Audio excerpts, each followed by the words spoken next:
Oi gente, seja bem-vindo a mais um vídeo no meu canal. E eu te vou pedindo pra vocês se inscreverem, curtirem, comentarem, que eu vou contar uma coisa bem estranha pra vocês. Bom, se você que é antigo no canal, sabe que eu falava um pouco sobre coisas sobrenaturais, que é uma coisa que eu sou muito apaixonada. Então eu pensei, gente, por que eu não vou contar sobre as minhas experiências sobrenaturais? Bom, dos 12 anos eu me aproximei da igreja, né, na qual eu não tinha contato nenhum com religião, nunca fui batizada nem nada. Eu apenas acreditava, né, na minha mente. Aí eu frequentei a igreja, tive algumas experiências lá, muito boas, mas eu acabei saindo da igreja com 15, 16 anos. E desde criança eu sempre vi coisas, ouvia coisas e que ninguém acreditava em mim. E eu sou muito cagona, gente, muito cagona mesmo. Saí da igreja e algumas coisas se intensificaram mais. A questão é assim, eu falava muito sobre sobrenatural, que é uma coisa que eu gosto, desde de novinha, assim, sabe? Mas eu sempre tive medo. Só de pensar já dá uma sensação muito ruim. De falar em voz alta é pior ainda, né? Uma vez eu escutei uma coisa que é assim, que quando a gente pensa, seres do mal não conseguem chegar ali, somente Deus. E que quando a gente fala em voz alta, eles conseguem escutar. E é uma coisa que eu sempre falo. Por isso que eu nunca falo o meu medo, gente. Porque eu prefiro pensar nele, no meu medo, do que dizer e alguém escutar e realizar esse meu medo. Então, vamos ficar aqui. Lá em 2019, eu morava na outra casa ainda. E minha mãe, né, morava todo mundo de lá, numa casa pequena. Era uma casa que eu sempre vivi. E eu comecei a ter um sonho, né? Eu tive um sonho uma vez, várias vezes. E nessa época eu também tinha muito mosquito no meu quarto, gente, muito mosquito, toda hora aparecia um, eu tinha matar toda noite, não era nem época de mosquito, e muita traça. E um dia eu sonhei, e eu conheço essa pessoa que eu sonhei, gente, mas eu não consigo lembrar muito bem, não consigo dizer se era uma pessoa, mas tenho eu que seja algum parente meu que eu perdi muito tempo atrás, porque eu assemelhei, né, essa aparência dessa pessoa com uma pessoa que eu conheci há muitos anos atrás, né? Me falando pra mim trocar a cama, porque dentro dela ou embaixo dela tinha feito um trabalho. No meu sonho foram falado que tinha algum bicho morto, alguma carne, algum osso ali. Eu nunca tive coragem de olhar, gente. E realmente na minha cama tinha um buraco que apareceu com o tempo. E eu não sei se me dizer que essa era a minha cama ou não, mas desde que troquei, muita coisa mudou na minha vida. Sabe? Muita coisa mudou pra melhor. Quando eu mudei de casa e eu troquei de cama, né? Mas a cama ainda tá aqui nessa casa, mas ela não fica mais comigo. Eu sempre tive medo de dormir naquele quarto, mesmo depois de velha, e não tive coragem, né? E aí eu vou contar outro sonho, outra coisa que aconteceu. Gente, eu tô me arrepiando todinha. Vou contar a experiência quando eu tava grávida. Gente, quando eu tava grávida da Maria, eu parei de ver coisas sobrenaturais. A questão é que chegou numa época que eu sonhei assim. Ai, gente, eu não falei só esse negócio também, eu vou ficar morrendo de medo. Gente, vamos dar outro sonho, porque senão vocês não só eu com vocês. Tava dormindo eu, o pai dela, quando a gente ainda era junto, lá no quarto da minha mãe. Porque a gente ficou lá até meu quarto ficar pronto. A gente se mudou pra cá, tava construindo, não tinha nada pronto, e a gente se mudou. Quando a gente se mudou, eu ficava no quarto da minha mãe, né? No final do ano eu dormia lá. A gente se mudou em novembro. Minha filha ia nascer em dezembro e janeiro, então eu montei o quartinho tudo lá. Um dia, né? Eu acordei. Primeiramente eu vou falar como que é o quarto, gente. O quarto é o seguinte, tem um banheiro no quarto, na qual deixava tudo que era nosso lá encaixotado. Então o banheiro dava só pra usar o vaso, mas não tinha por que usar. E tinha uma porta de vidro, né? Tem uma porta de vidro. E tem a cortina. Eu tenho muito medo de aranha.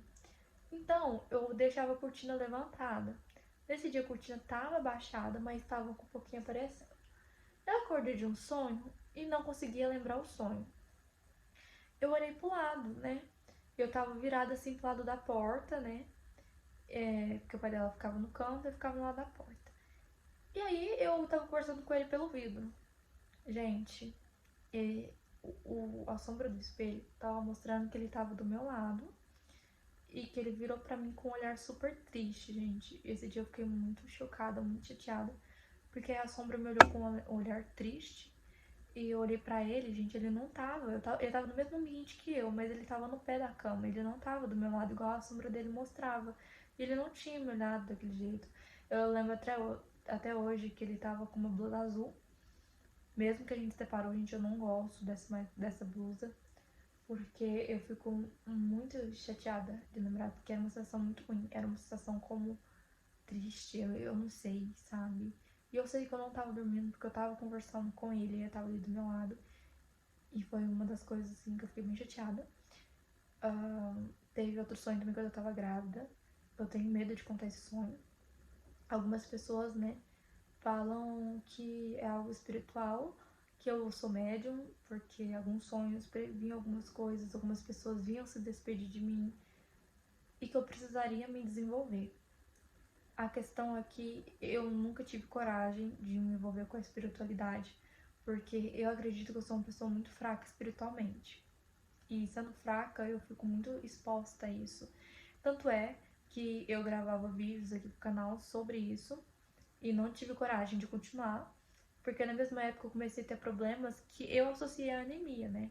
Mas o engraçado foi que quando eu comecei a contar experiências sobrenaturais, eu comecei a ter tonturas. Não na hora que eu gravava, gente. Quando eu ia gravar, eu começava a passar mal. Antes mesmo de gravar, um dia antes, eu começava a ter tontura. Então foi 2 ou 3 vezes que coincidia as datas. Então eu comecei a associar que era isso, porque eu começava a minha cabeça girar, eu não conseguia ficar em pé, eu tinha relapsos, sabe? Eu quase desmaiava, gente, eu não conseguia nem pegar minha filha. Então eu resolvi parar de contar essas coisas. E tem muita coisa que eu parei mesmo de mexer, de pesquisar. Até hoje eu não escuto nenhuma histórias de terror igual eu escutava, não assisto filme de terror pra evitar. Eu ainda peço, sim, proteção toda noite. Inclusive, eu tô toda arrepiada falando disso.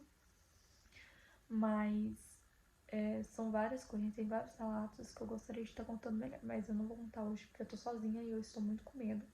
Eu achei que eu teria coragem de vir cá contar, mas eu não tenho. Porque eu sei que depois eu conto, eu fico muito mais sensível ainda, gente. Quando eu abro a boca pra falar, eu fico sensível. A tudo, tudo, tudo, tudo. A um vulto, a olhar alguma coisa, a sentir alguma coisa. É uma coisa bem estranha. Eu nunca tive coragem de falar pra muita gente, né? Principalmente aqui no canal do YouTube. Porque eu tinha medo das pessoas me chamarem de doida, que eu tenho problema de cabeça, que eu preciso procurar um médico. Mas não é assim, gente. Então, assim, foram 2 experiências que eu resolvi contar pra vocês, que eu tenho medo. E tem outra que é bem assim, chocante. E foi um videozinho bem rápido. E se vocês quiserem, eu trago aqui pro canal. Então, eu espero muito que vocês tenham gostado só desse relato curto. Eu queria mais perguntar sobre, gente, vocês já tiveram alguma experiência sobrenatural, mesmo sem acreditar no sobrenatural? Porque, assim, tem gente que fala, ai, para, isso é besteira, isso não existe, mas, gente, não dá. Eu não confio, sabe? Eu fico muito medrosa, muito cagona mesmo. E nesse dia, gente, foi muito terrível, porque eu me tremi toda, gente, eu me tremi toda. Eu nunca tinha sentido essa sensação. Tanto é que eu implorei pro pai da minha filha nunca mais usar aquela camisa. É, sabe, foi uma coisa bem estranha de se lidar. Eu já tava com 9 meses, gente, 9 meses de gestação. Eu só lembro da sensação péssima, do olhar estranho e o susto que eu levei quando eu olhei pro lado e ele não tava, e ele tava no pé da cama arrumando pra ir embora. Nessa época, ele trabalhava de noite. Então, assim, ele vinha aqui em casa, ficava aqui, comia aqui, dormia aqui, praticamente morava aqui. E aí chegava no horário dele ir pra casa não, pro trabalho, que era mais ou menos, ele entrava acho que 11 horas, 10h40 e poucos, 10h20, 10h40, ele pegava, colocava o tênis, falava tchau e ia embora. E eu acordei, tava ali falando com ele, super normal, gente, eu tava no pé da cama. No pé da cama, e foi uma sensação bem estranha, assim. E é por isso que eu falo que eu tenho medo de espelhos, de câmeras, de reflexos. E eu nunca mais vou esquecer, gente. Nunca mais vou esquecer. Ele tava com uma camisa azul. E eu nunca mais vou esquecer. Eu me lembro até hoje do olhar triste. Eu achei que poderia ser algum aviso, gente, porque não era a primeira vez que eu tinha um sonho referente a eu, ele, minha filha, minha família. uma coisa bem sobrenatural mesmo. E esse outro sonho é um sonho bem pesado que mexe muito comigo, porque foi uma coisa bem específica que quando eu contei para um pessoal de uma religião, ele me falou o significado e eu fiquei bem tipo, não acredito que eu passei por isso. No começo do ano, uns 3, 4 meses, aconteceu a mesma coisa. Só que não tava sozinha eu, tava um clima bem pesado antes do pai dela e eu se separar. E antes do pai dela e eu se separar, a gente começou a falar umas coisas que não era da gente, que a gente tava com um pensamento muito ruim, eu e ele, que a gente tava brigando muito, a gente não tava a mesma pessoa de antes, de quando a gente se conheceu. E eu sei que nem eu e nem ele era uma pessoa ruim, assim, ao ponto do que a gente tava em ponto da gente grudar, assim, e sair batendo um no outro. E a gente começou a conversar. Quando a gente foi conversando, a gente ficou fraco. Nós dois ficamos fracos. A gente sentiu um ar muito pesado. Eu tava tremendo, ele tava tremendo. Ele foi orar e eu peguei o telefone na hora, porque eu senti o que tava acontecendo, gente. Eu sabia o que tava acontecendo, porque eu era da igreja. E eu tinha ligação, assim, né, com uns amigos que eram de outras religiões também. E ela mandou uma oração que melhorou o ambiente, sabe? Mas mesmo assim eu me senti muito mal. E graças a essa oração melhorou tudo, gente. E eu senti uma coisa muito estranha, porque minha filha tava no berço, a gente tava conversando. E a gente nunca falava muito da gente, a gente tava no ponto que não tinha diálogo. A gente começou a falar sobre isso na hora mesmo, que eu senti o clima pesado, eu já falei, pega a Maria e põe ela aqui no meio. Vamos proteger ela. A gente foi uma sensação muito esquisita, porque ela tava no berço e o berço tava longe da cama. E a gente mandou uma mensagem pra obreira, a gente ouviu nós tudo, eu e ela, minha filha, né? Eu e ela. Eu, ele e a Maria. Ficou no meio da gente, assim. A gente orou, mas foi uma coisa inacreditável. Fazia muito tempo que eu não me sentia daquele jeito, sabe? Muito estranho. E eu vou tentar dormir agora, gente. E é isso, espero muito que vocês tenham gostado, porque eu tô me cagando. Ah, e eu tô abrindo aqui pra contar pra vocês, por favor, eu não sou louca, não foi só eu que passei por milhares de experiências e tive os mesmos sonhos, tá? E é isso, um beijo, porque eu vou dormir cagando e vendo agora.